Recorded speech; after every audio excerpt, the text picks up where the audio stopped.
Deep in the heart of every American boy is the feeling that he needs a lot more time for play. But far still is his need for more places to play. For in most cities throughout the United States today, playgrounds are woefully lacking, and youngsters are forced to seek amusement in the city streets. In the smaller communities, although space is usually plentiful, it is seldom equipped for recreation, and children congregating in the roadways are constantly exposed to danger.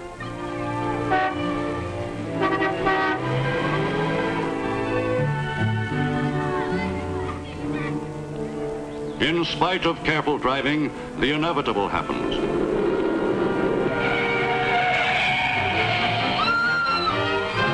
In a single year in the U.S., as many as 800 boys and girls have been killed, and more than 50,000 injured in street accidents. Even in localities where parks and playgrounds have been established, there are still far too few facilities to meet the demand, and players often find it necessary to waste many hours just waiting for their turn on the courts.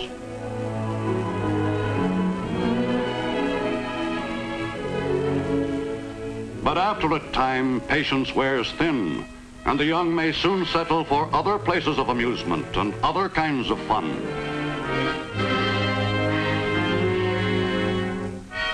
On their own and away from all supervision, they may quickly acquire the free and easy habits which all too often lead to delinquency. Instead of the team spirit of the playing field, they may develop the marauding habits of the underworld. It is only a short step to outright crime.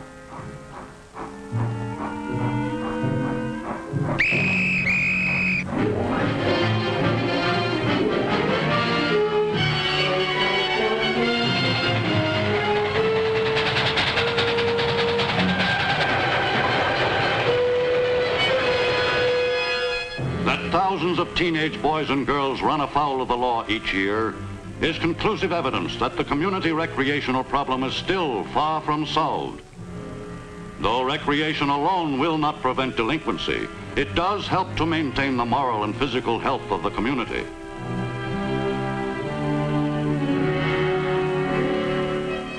During World War II, some 3.5 million young men who might have been healthier and stronger had they been provided with adequate recreation areas in their childhood, were rejected as unfit for service in the armed forces.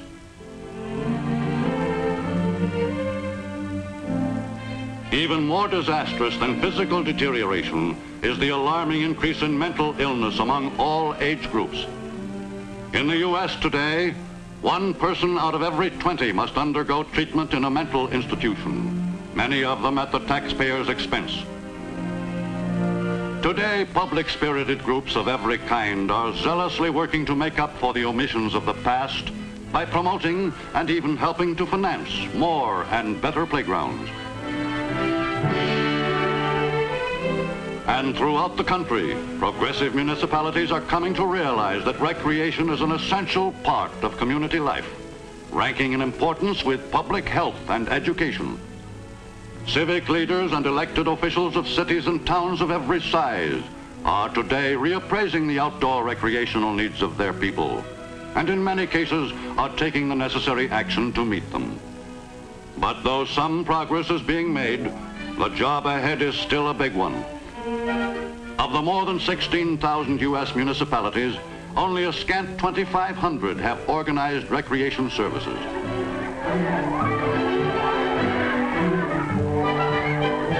And though playgrounds require trained leaders, just as schools need qualified teachers, only 1/8 of the nation's recreational workers are employed full-time the year round.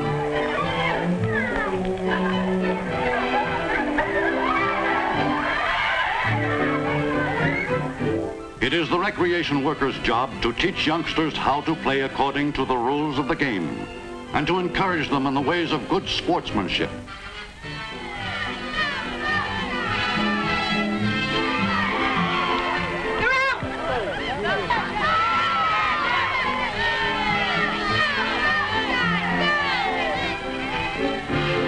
The chance to play is essential to the well-being of all, regardless of age.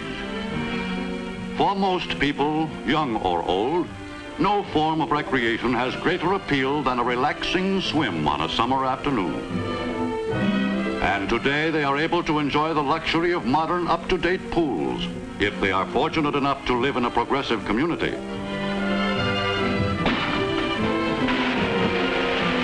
But the facilities of the community play areas must be diversified to accommodate the preferences of all, and they must be made available at the least possible cost. If the place and the equipment for play are conveniently at hand, even the less popular sports will attract people who never before thought of taking part in them.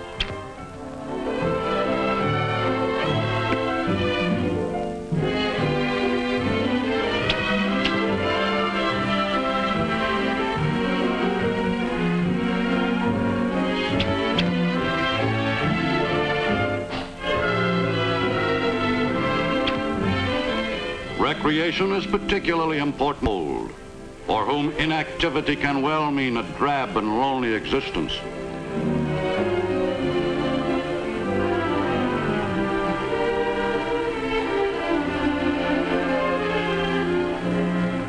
Today, thanks to the advancements of medical science, men and women in the autumn of life enjoy better health and can expect to live longer than those of past generations.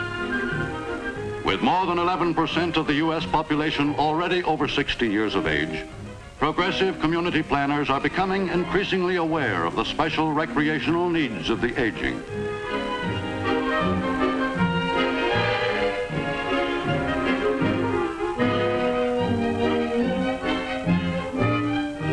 Growing at a rate greater than that for any other age group, are recreational opportunities enabling grandma and grandpa to have a good time, while keeping themselves physically fit and mentally alert.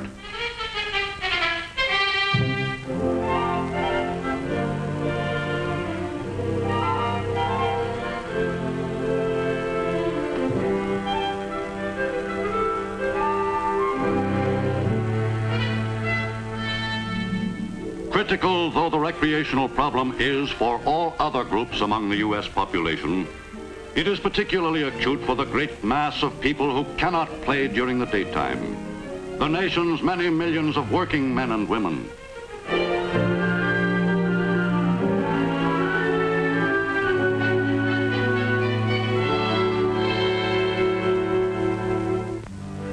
For very few job holders are able to take advantage of the facilities which most recreation centers offer.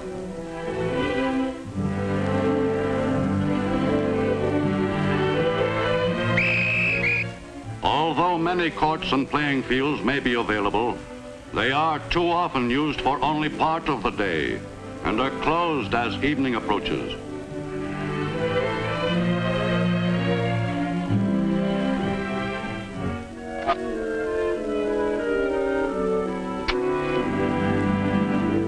After nightfall, the community recreational problem becomes more acute. Deprived of playgrounds that can give them wholesome amusement, teenagers inevitably find that they have nothing better to do than to pass their evenings loafing on the street corners. And sooner or later in their search for diversion, they are likely to drift into the same pattern of nighttime existence as that followed by so many of the older members of the community.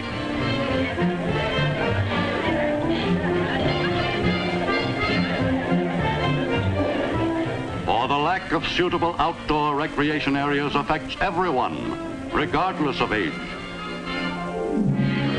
Recognizing the urgent need for adequate day and night recreational facilities, alert civic leaders are working toward a solution to their problem. And although such leaders all approve of a progressive program in principle, there are many considerations involved. Architects have completed plans for Memorial Park and have submitted this model for our approval. In designing it, they've had the advice of recreation experts and of the equipment manufacturers. As you can see, it provides facilities for many different kinds of sports, daytime and nighttime as well. There are courts for tennis, a swimming pool, and a... It looks fine, Steve, but you know good and well that a recreation center like that will cost us more than this town can afford. No, George, you're wrong. In terms of community living alone, this park will be worth many times our investment in it. Of course, in dollars and cents, it's a sound proposition, too. By charging admission and rental fees on certain occasions, we can help meet the operating costs of the park. We don't have to build it all at once. Just part of it now and part of it later on, and gradually we'll get it all. In the meantime, the park will help to increase the value of the neighboring real estate. What's the need for all this floodlighting, Steve? Well, Paul, you've got to remember that nighttime is the only time during the week that many folks can play. Studies made in 12 communities, about the same size as ours, show that courts and ball fields get at least 25% more use with floodlighting installed. Through floodlighting, nighttime recreation is made possible, not only for those who like to participate in sports, but also for those who like to watch. A fact which big league baseball clubs like the Brooklyn Dodgers have long recognized profitably. Today, more than 1/3 of the major league games throughout the country are played at night, under lights, accounting for almost 40% of the more than 20 million tickets sold each year.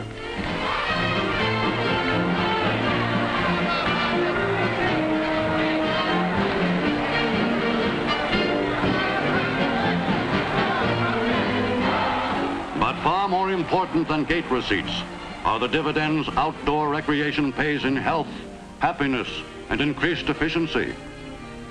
Many large industrial companies realize that no matter what his job, the American worker who has a chance to play in his off hours will invariably do a better job. Progressive companies today not only encourage their employees to take part in recreational activities, but often cooperate in providing and maintaining floodlighted playing fields for their use. Several nights each week, the employees turn out to watch games involving company teams, and the building of team spirit inevitably helps to develop a better company spirit.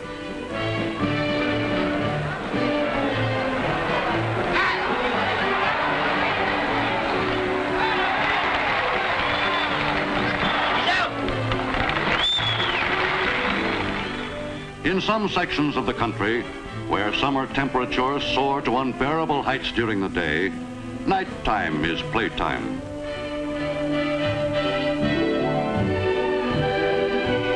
Playing facilities of all kinds, though virtually deserted during the heat of the day, receive maximum use at night.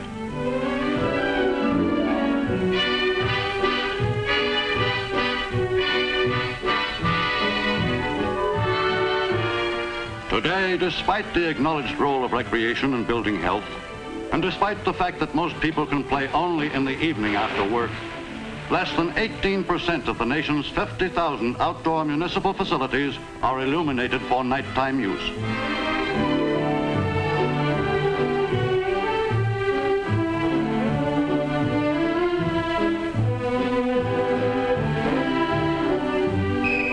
Though such public facilities are greatly needed for each age group, there is a particular need for centers which can be enjoyed by all ages at all hours.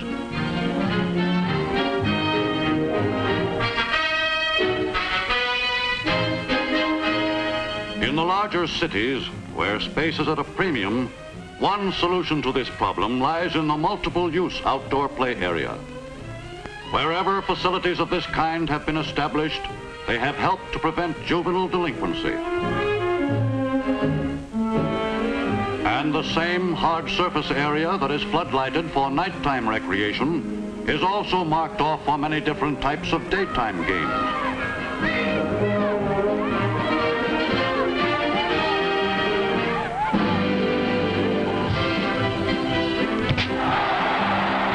In autumn, winter, and early spring, when the days are short and the hours of darkness long, floodlighting assumes an indispensable role in the enjoyment of outdoor sports. In recent years, spectator sports events have been held more and more during the evening hours.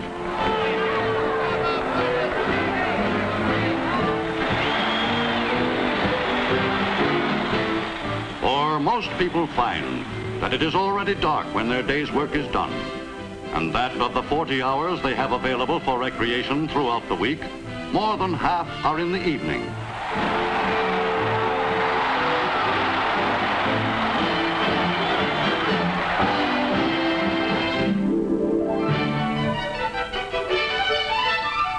For the entire community, recreation is a year-round necessity, fully as important in winter as in the milder seasons of the year.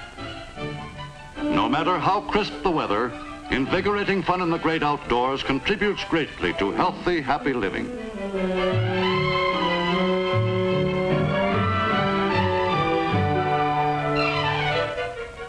In winter, more than in any other season, children find that after school, there is very little daytime left for play in the open air.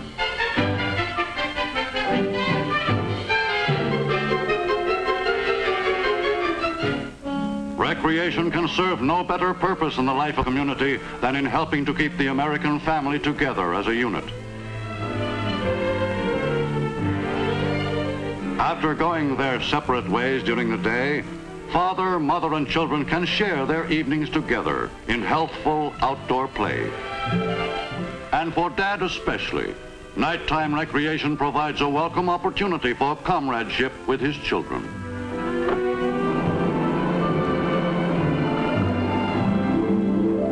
But very few families are fortunate enough to have within easy reach of home the outdoor sports centers they need to enable all members of the household to get out together.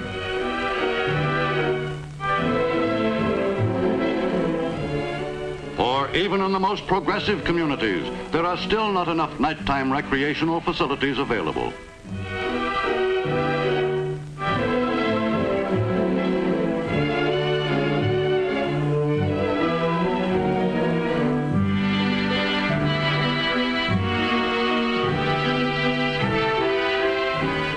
Today, Americans of every age are in need of more and better places to play. Greater opportunities for enjoying recreation out of doors day and night, season after season. And it is up to America's citizens to take the action necessary for sweeping improvement on the recreational front, to decide whether the youth of the nation will go astray or grow up in wholesome surroundings, whether the aging will wither away or enjoy to the full their remaining years, whether children will live dangerously in the street or safely on the playground, whether the members of the family will be forced to seek amusement individually or have a chance to play together. The problem of recreation in America must be solved not by any single group alone, but through the active participation of every citizen in the land.